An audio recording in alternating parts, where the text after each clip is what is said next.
Good evening and welcome to the first ever podcast of Ask About Altrusa. I am delighted to welcome as my guest tonight past international president Silvia Silverman. And here she is. Hi, Silvia. Hi, how are you? I'm great, and thank you so much for agreeing to be our first ever on this. Oh, thank you. No, it's my pleasure. It'll be fun. It should be fun. It's all light-hearted. We're just here amongst friends. So I think to start, if we could just, tell us a little bit about you, where you live, where you come from, family, anything you like.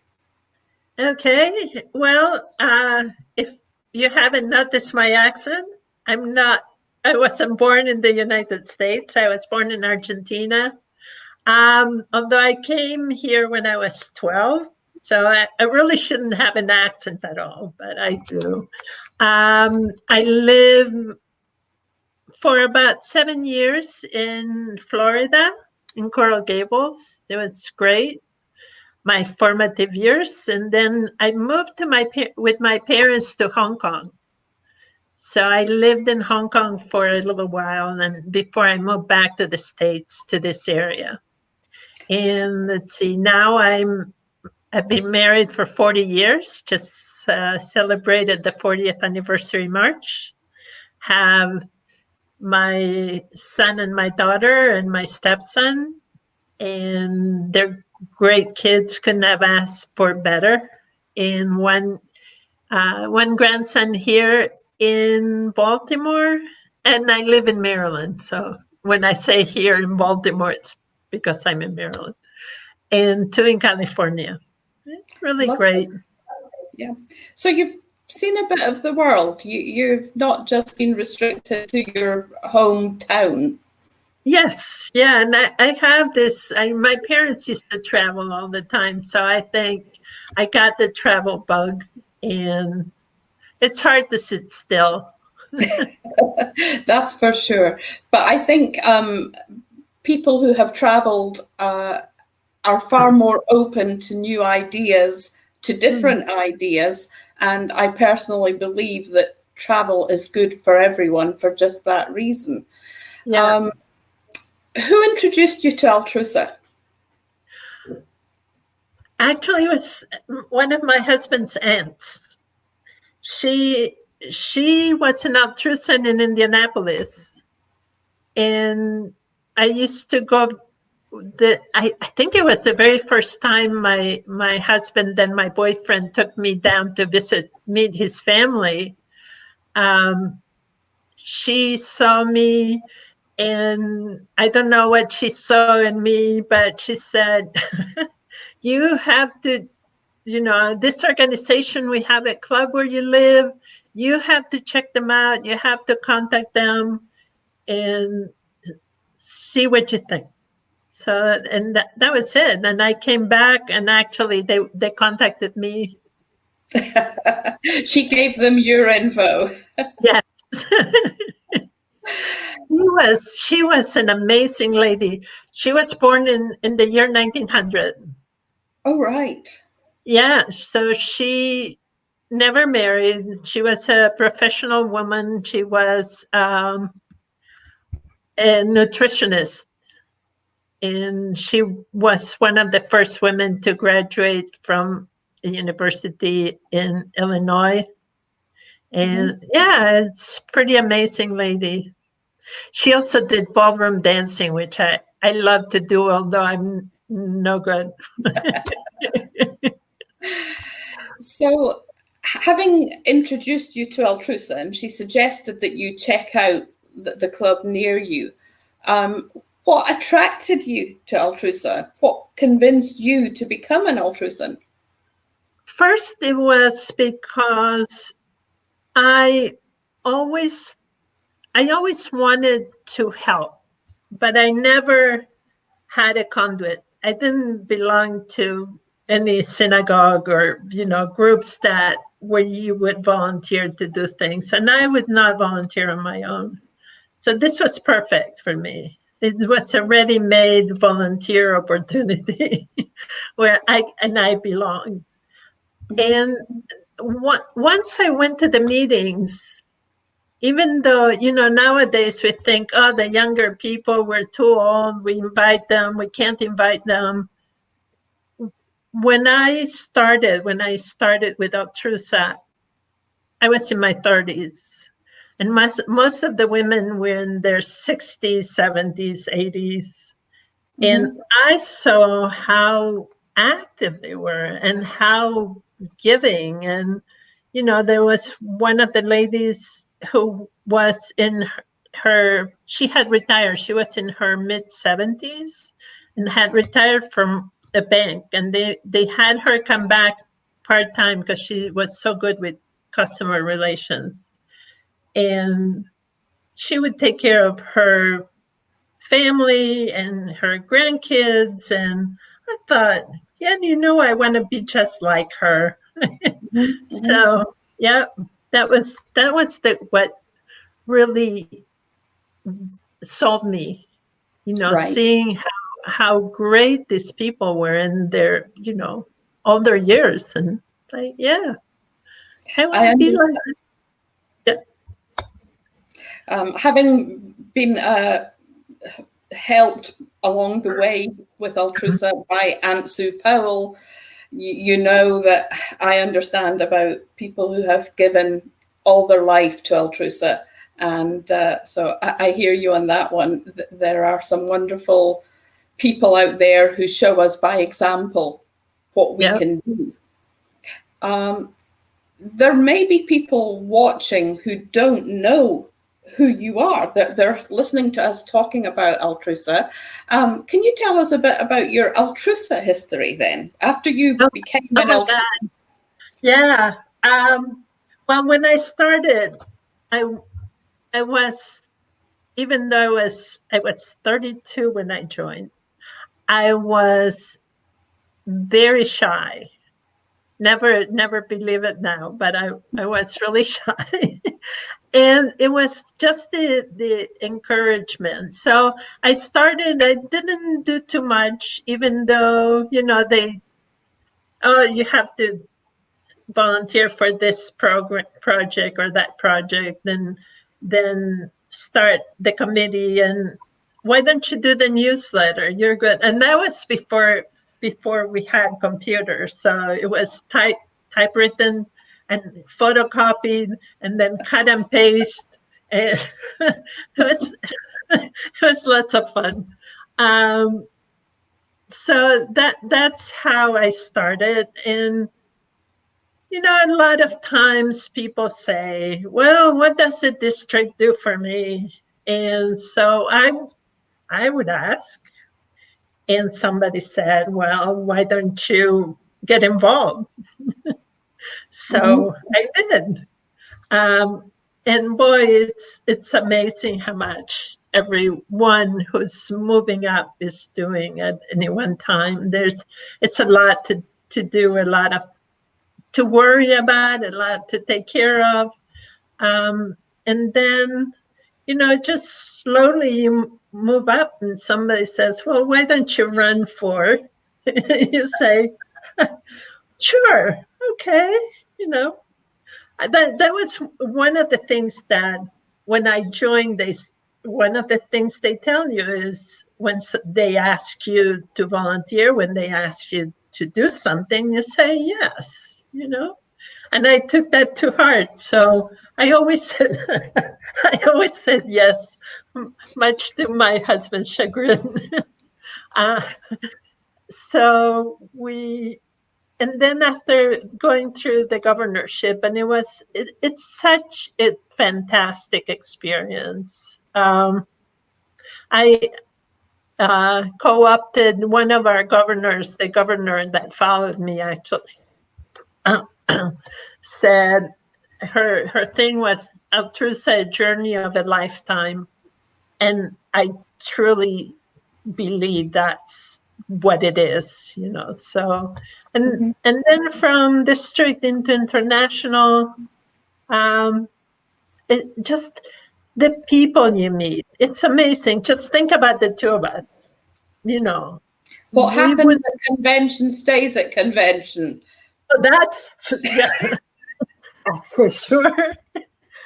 We have a lot of things that are not told, but I think meeting you, it was so much fun to get to know you. And most of the women, and it's, as you become an adult, you don't make friends like you do when you're in college or when your kids are little and you have friends because they're your kids' friends' parents, neighborhood. But that's a passing friendship a lot of times. But in Altrusa, the friends you make, they're forever friends, BFFs. Yeah. It's really, Oh, yeah. yeah. And they stick with you and they support you and they want you to do well. And so Mhm.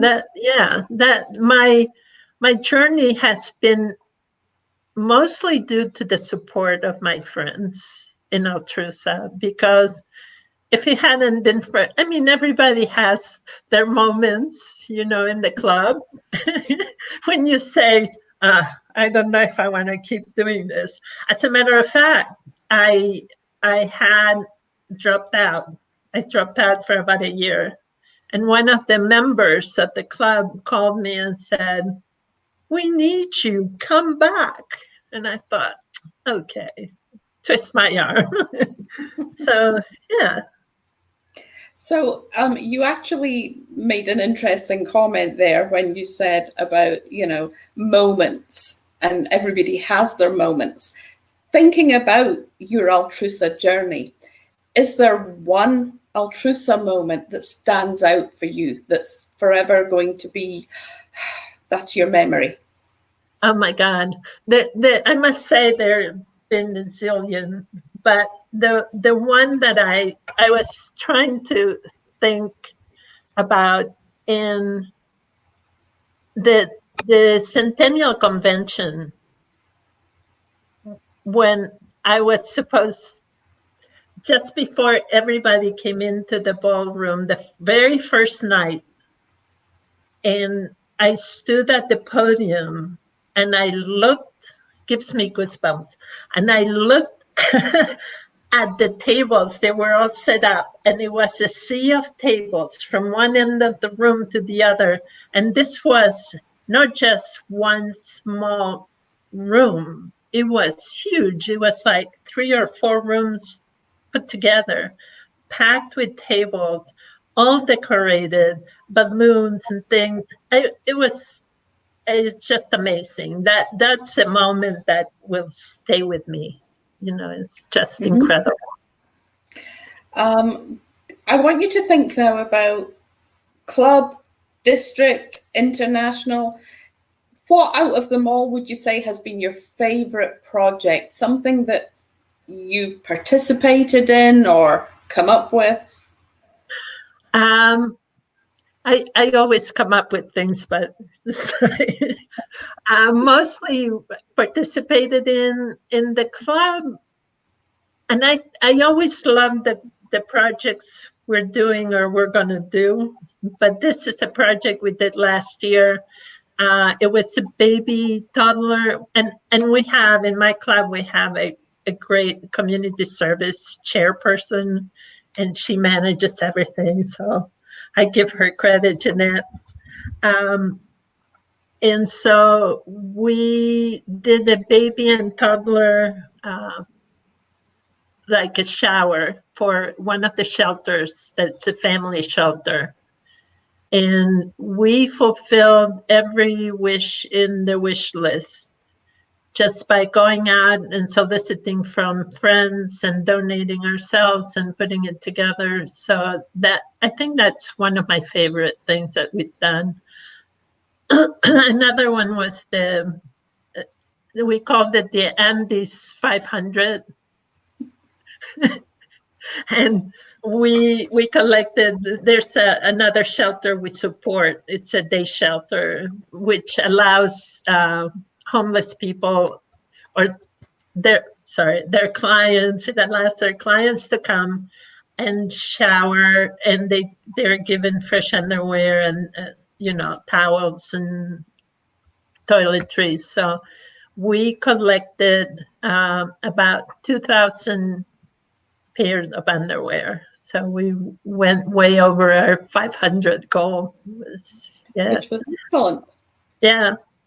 Do you find, sorry, I don't mean to interrupt. No, go ahead. Do you find when you're going out into the communities and asking people to help that many people willingly give but did not know that there was a need? Oh, yeah, definitely. And I think that's one of the ways that we can make ourselves better known too. Just going out and asking. And I have, it's like you have to ask. Yes. It's just like with membership. If you don't ask somebody to come, they're not going to. Most of the time, except for some clubs that are the place to be. uh,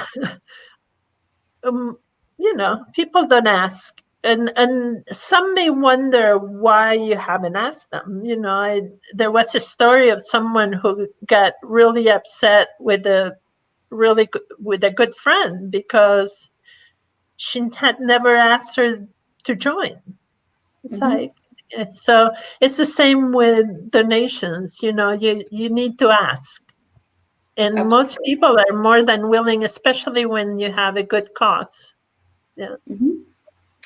I believe that you're absolutely spot on there. If we don't ask, nobody knows.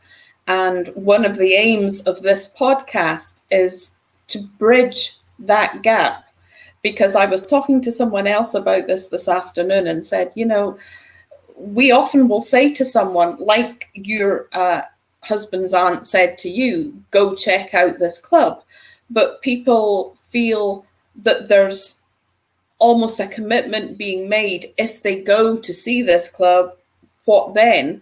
Where you and I know, I would definitely tell them, check out a dozen clubs. One club does not necessarily fit all. So hopefully this podcast is allowing people to find out a bit about Altrusa without anybody even knowing they made the commitment to watch.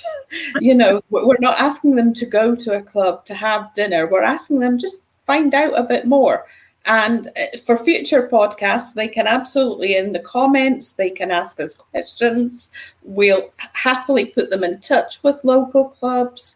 But, I think that this is something important, that we bridge that gap. And we not only put them in touch with local clubs, but help them get their club, a new club started if they need to. There's a link, Altrusa of Thibodaux. Anybody that knows anybody in Southeast Louisiana, there is a club in formation, and I would love to tell them more about that. Finally, last question for you. If you could speak directly, if there's somebody watching this podcast right now who's thinking about becoming an Altrusan, what would you tell them? I would tell them that they will get out of being a member or becoming an Altrusan so much more than they would ever need to put into it. And that it's an amazing journey that you enter when you join. And that you, as I mentioned, you meet the best people and the most giving people and the most caring people and you're having fun while you're doing good. You do things for others that gives you endorphins, or you feel great when you're helping somebody else. You're not focusing on whatever is going on at work. Sometimes it's like you have people who support you. You have and you're supporting, you make such a big difference. Even if you help one person, you feel great. You made a difference. And when, even you support each other as you're doing this. And it's the best. It's the one thing I've always done for myself. I do things for my family. When my kids are little, I do things for them, for my husband. Altrusa is what I did for me.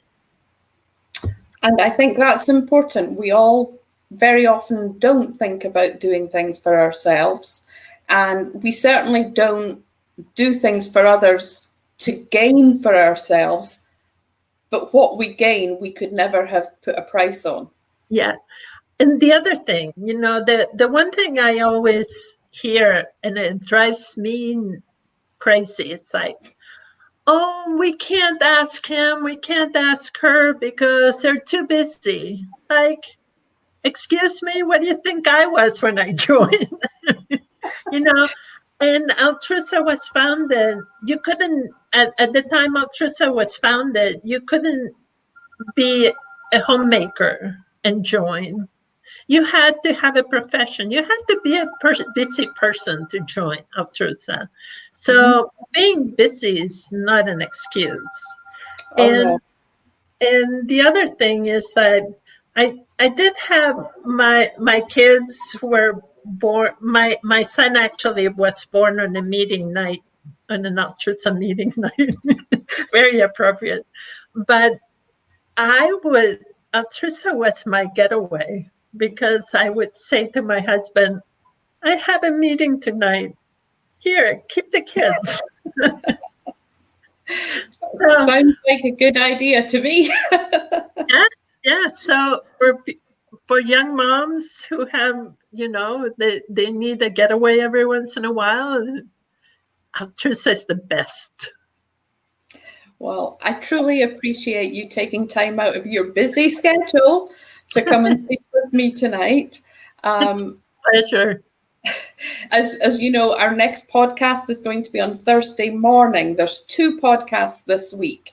So Thursday morning, that's June the 11th at 11 a.m. Central Time.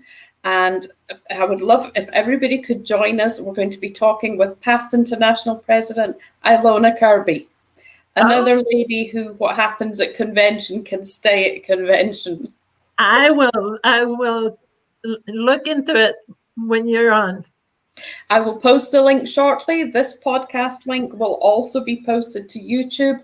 It may take a few hours because this is the first one, but please share the links. They are going to be available for people to go back and listen to later. Share them. You never know who's out there who might just be waiting to be asked about Altrusa. Thanks very much. Good night. Good night.